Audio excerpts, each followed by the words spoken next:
የኢትዮጵያን የሙዚቃ ሰማይ ልክ እንደ ከዋክብት ያደመቁ የጥበብ ሸማዎችን ታሪክ ገጸ ባህሪ ስራዎቻቸውን ስንመለከት አሻራቸው የማይፋቅ ቢሆንም አሟሟታቸው ግን ዛሬም ድረስ በቁጭት ጸጉርን የሚያስነጭና የሚያስቆጭ አሳዛኝ መጨረሻ ነው።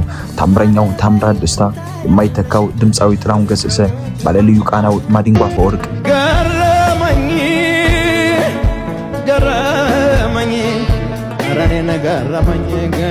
የሙዚቃ ጠቢብ ኤልያስ መልካን አሳዛኙና አስገራሚውን ግጥምጥሞሽን በዛሬው ፕሮግራማችን በሰፊው እናስቃኛችኋለን። ቻናላችን ሰብስክራይብ እና ቪዲዮን ላይክ በማድረግ አብራችሁን ቆዩ። ዛሬ ላይ ሆነን ወደ ኋላ ስንመለከት የእነዚህ ከዋክብት አሟሟት በአንድ መራራ እውነት ውስጥ ይገኛል።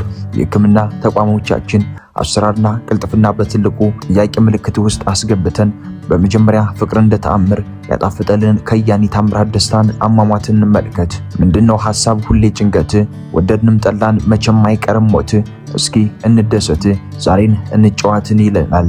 ፍቅርን እንደ ሰንደቅ ዓላማ በዘፈኖቹ ከፍ አድርጎ ሲያውለበልብ የነበረው የፍቅርን ሰንኮፎቹን ቅናት፣ መለያየት ክብር መስሎ ሳይሆን ሆኖ ለዓመታት ሲያዘም የነበረው ከያኒ ከኢትዮጵያ የሙዚቃ አድባርና ከልጆቹ ብሎም ከባለቤቱ ተለይቶ ወደማይቀርበት ካዘገመ 8 ዓመታት አልፈዋል። ታምራት ደስታ የኢትዮጵያ ሙዚቃ ጣፋጭ ቅመም ሆኖ ሳይጠገብ በተልካሻ ህመም ዜና እረፍቱ ሚያዝያ 8 2010 ዓ.ም መርዶ ዜና ተሰማ።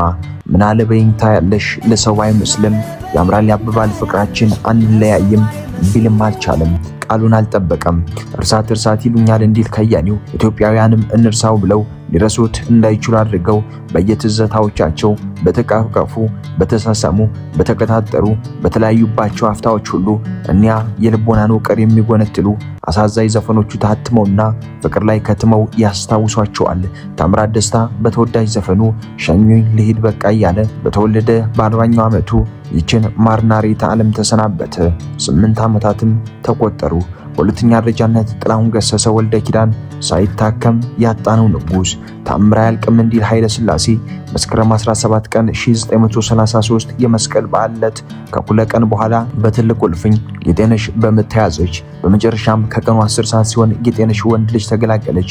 መስከረም 17 ቀን 2015 ዓ.ም ከጌጤነሽ ማህፀን የወጣው የኢትዮጵያን ዘፋኞች ንጉስ ጥላሁን ገሰሰ ወልደ ኪዳን 82ኛ ዓመት የልደት በዓልና የመስቀል በዓል ሲከበር ከሰዓት የ42 ዓመቱ የኢትዮጵያ ባህላዊ እና ዘመናዊ ሙዚቃ ምልክት ማዲንጎ አፈወርቅ የሞት ዜና ለኢትዮጵያውያን አድናቂዎች ምጥ ሆነ። በሌላ ግጥሞች ጥላሁን ገሰሰ ሚያዝያ 11 ቀን 2001 ዓ.ም ማታ ከሞት ጋር ሲፋለም ኢትዮጵያውያን ክርስቲያኖች በትንሳኤ ባህል ስሜት ውስጥ ነበሩ። ኦሎምፒያ ጋር ያለው ክሊኒክ እንደደረሰ ጥላሁን ረባካችሁ መተንፈስ አቅቶኛል፣ ኦክሲጅን አድርጉልኝ፣ ተንፍሼ ልሞት አለ። ሐኪሞቹ መጥተው መረመሩትና አስም አለበት ወይ ብለው ጠየቁ።